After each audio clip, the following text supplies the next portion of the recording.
Okay. Hello again, kids. Blast this camera of mine. It's either I can make a 9.5 minute movie or a video or a 5.5 minute video.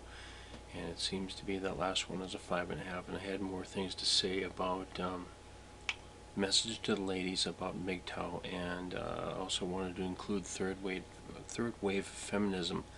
I'm going to start out with second wave feminism and what it did. Second wave feminism happened in the 60s and 70s, and these college girls started screaming about men had too much power and women didn't have any. I'm actually going to do a video about that, how that happened. But then they started going into positions in government or in academia and becoming gender studies professors. Started out as teachers first and then worked their way up to professorships. And they've been filling young women's and young men's heads with a bunch of outright nonsense about how women are oppressed, and they're not. Once again, women are not oppressed. There is not one right that a man has that a woman does not have in the West. You know, maybe over in Africa or the Middle East, women don't have rights, but not here in the West, not in the least.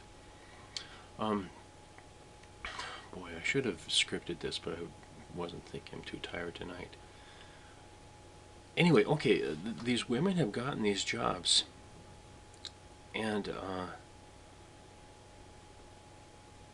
the thing being, most of them are lesbians. They absolutely hate men. Now, I have known some lesbian women who are just really swell. One of them helped me move my boat, and not move it, we just had to turn it over so to keep the rain out of it. Weird, I know boats don't like water. Well, the inside of boats, the outside's no problem. But, and afterwards we had a beer, and she told me about how she, in Iowa, she was a corn specialist. And I've had a couple of really good conversations with other lesbians. I think I have three lesbians I know who don't hate men, but the majority of them do.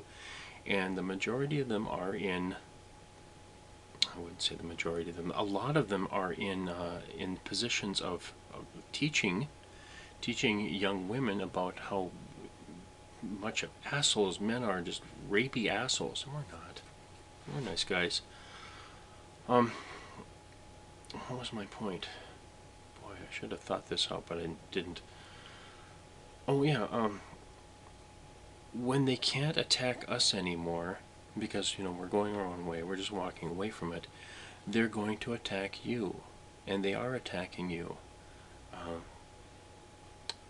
The women in my Facebook, a lot of them, I'm reading their posts, and they're talking about how their children are being taken away from them, or like, say, grandmothers aren't seeing their grandkids because lawyers have made,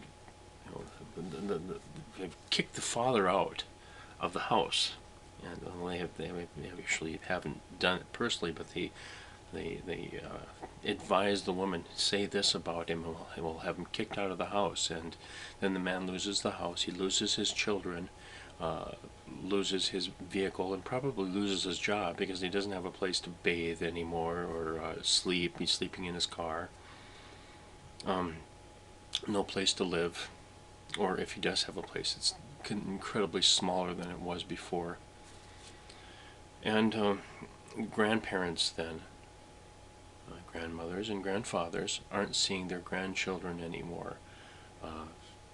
Sisters aren't seeing their nieces and nephews anymore. Women who marry men who have gone through divorces see that their new husbands don't get to see their children anymore. The standard now is men see their children 4 days out of a month, and that's just not enough time to instill your knowledge to a child. And there are studies online, and I won't get into them. I'll just have you look it up there yourselves, about the effects of fatherless America, or fatherlessness in general. I mean, it doesn't have to be in America, it can be in Canada and Europe. How men aren't being treated, or aren't being taught how to be men, because women can't teach men how to be men, can't teach boys how to be men. A man gets his moral compass from another man. And you see this now in the prisons are filling up with all these fatherless boys, because they just haven't been taught what to do, how to be men. Oh, so anyway, so a woman's son gets thrown in prison because no one's taught him any better. Don't do that.